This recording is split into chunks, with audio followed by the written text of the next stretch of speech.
Welcome to Seven Trumpets Prepper. And in this video, guys, I'm going to go over with you probably one of the most important videos I'll ever be able to bring on this channel, because it's my past experiences and I hope that it's a help to you going forward with building you a community. And the name of this video is Dry Run Prepping, a key to building a successful off-grid community. And I'm going to cover a couple different things in this video. I'm going to cover, mindsets of people. Start that off here in just a second. Land, homes, power, water, things like that. How to protect that legally, some of the steps you can go into, and then cover a few other odds and ends, things you should do when you're out there on your land, and so on. And before I go any further in this video, I see a lot of people, they tout themselves as survival experts and preparedness experts and prepping experts. Look, let me tell you who I am. I am a farmer, a ministry worker, a humble servant of the Most High, and I do alternative energy installs for people. I do a loss prevention job part-time, kind of fill in between those jobs, and that's about who I am. I don't talk to be anything other than me.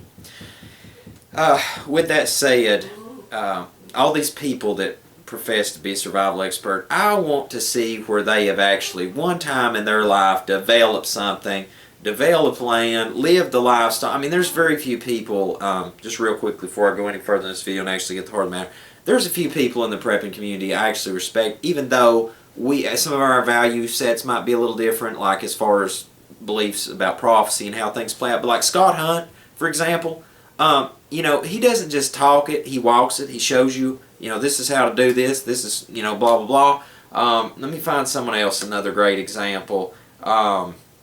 I don't exactly like some of his thought process on some things at times, but like Wrangle Star, he lives it. He's a homesteader. He lives it. And my point is like people, there's people like those two, and I'd like to think myself that we don't just say it, we show it, we live it, we do it, and there's so many others. Those are just some that come to mind real quick.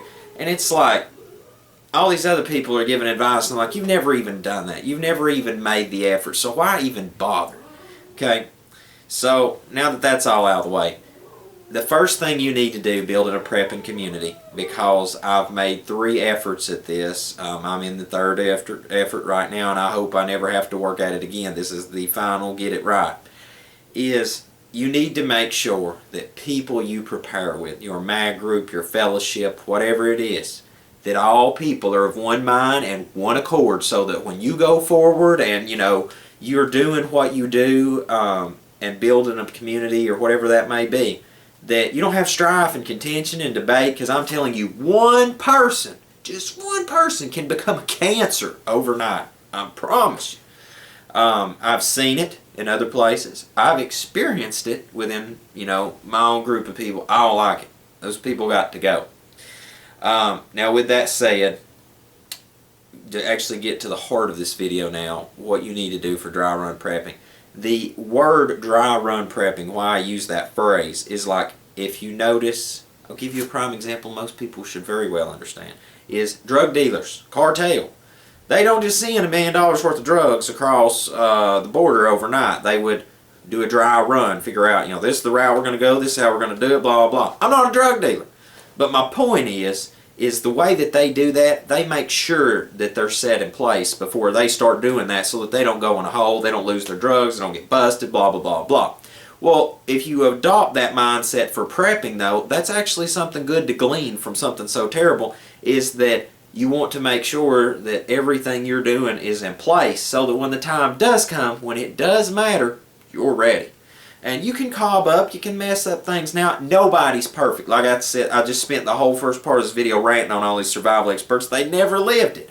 I have been in some of the worst places, off-grid especially, working for people or developing my own place. And I don't need none of these expert people's advice. I've been there and done it, alright? Got the t-shirt. And I'm tell you, there's a lot of you guys out here on the channel, I know you're in that same situation where you're out there doing it. You're living it, and I commend you for that.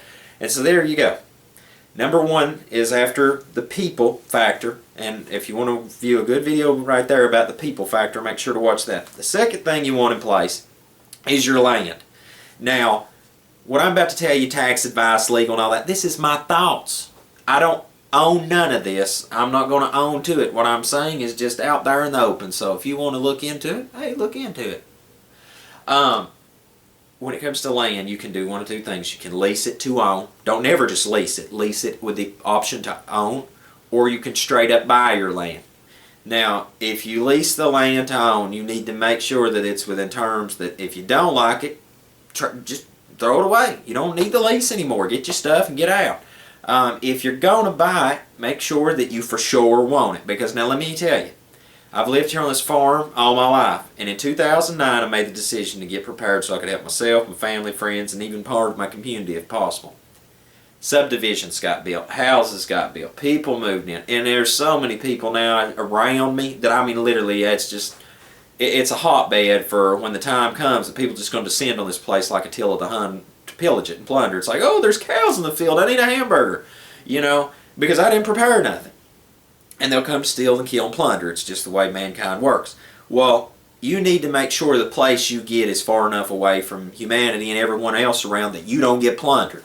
You know, the worst thing you want to do is just go drop 50 grand on a piece of property and the next day they build a subdivision next to you. That's not going to fly. And that's why, you know, people's like, well, you were stupid for doing doomsday preppers. No, I used that as an option to get the word of the ministry out, and it worked great. Many people even started having faith in the scripture and started prepping because of doomsday preppers, and I'm so grateful we did that, because around that same time we were coming to the conclusion this place was never viable anymore, so why not use it to educate some people, and hence this channel too. When buying it though, once you decide, you know, you're leasing it, you know, with the option to buy, and then you do decide to buy it, you need to get that LLC'd or put to a foundation or put to something where it cannot be seized from you. Because it's not so much the avoid taxation part, it's the fact that later down the road, the New World Order, their little people, are going to come to seize our lands, our homes, take us away. Because what happens is people like myself that's a law-abiding citizen, to the best of my ability, when they find loopholes to take you under. That's why the ministry, when we started it, we don't take donations, not only because I don't want to ever take money from somebody, but because I don't want to get hammered like the good old boys at the tax office like to do to people that's not in line with them, like they done to the Tea Party and all this stuff, and I don't care about political affiliations.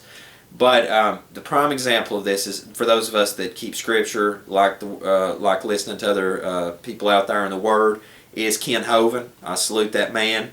He puts his heart into it to teach people about creationism. After he got to hammering the New World Order, that's when they came and got him under some tax thing with his nonprofit thing in Florida, helping educate young people about creation. And so then they incarcerated him. It's the little things that get you. I'm not worried about starving to death. I'm not worried about, you know, the little stuff, like, or, you know, the big stuff. What I'm worried about is, you know, am I going to get a little cut one day, get a bacterial infection and die later down the road because I don't have the proper medical people? Or am I going to get slapped with some tax thing and carted off to some death camp? Or am I going to get thrown in jail for the rest of my days for some stupid little man-made law that's not only wrong, but it's in contrary to Scripture?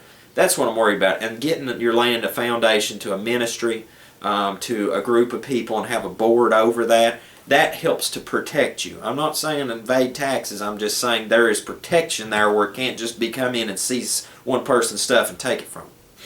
Alright, moving on. And that's exactly what I intend to do for the ministry, and gift that to the fellowship, and so people can have a place that they can come and put a portable structure, which we'll get into in just a second, and not have it seized from them and taken their possessions. Because that is not right to come and take people's things. But believe me, governments of the world have done it. They have killed their own people too. Let us not forget. So the next thing would be, after the people factor and having land, is buildings. Well, you say, look, I can get land, and if we even get under a ministry and we've got a fellowship together and all these things, an organization together, whatever, we still put buildings on it. Now we're going to get taxed.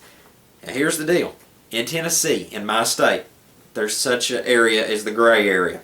Now follow along with me. It might be different in other states.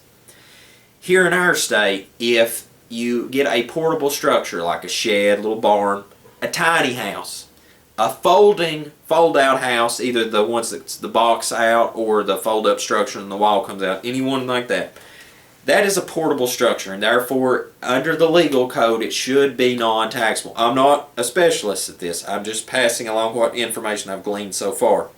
Hence why I'm building a tiny house and not just telling you something. I'm in the act of doing it as I can afford it. I'm on the pay-go system now because I've spent a fortune over time trying to develop this farm, then another place that was leased, and now actually trying to get it right here in Tennessee, up the road in a different place, big enough for the whole fellowship.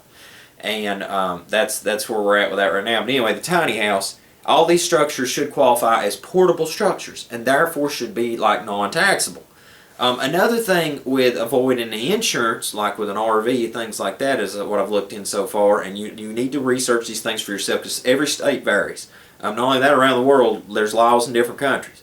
But like particularly for the state of Tennessee, from what I understand and can glean so far, is that if I register it as a custom trailer, which is what I'm doing, I'm building it from the trailer frame up, I'm going to register that as a custom trailer, not as a home, a tiny house, RV, or anything like that. I'm going to register as a custom trailer.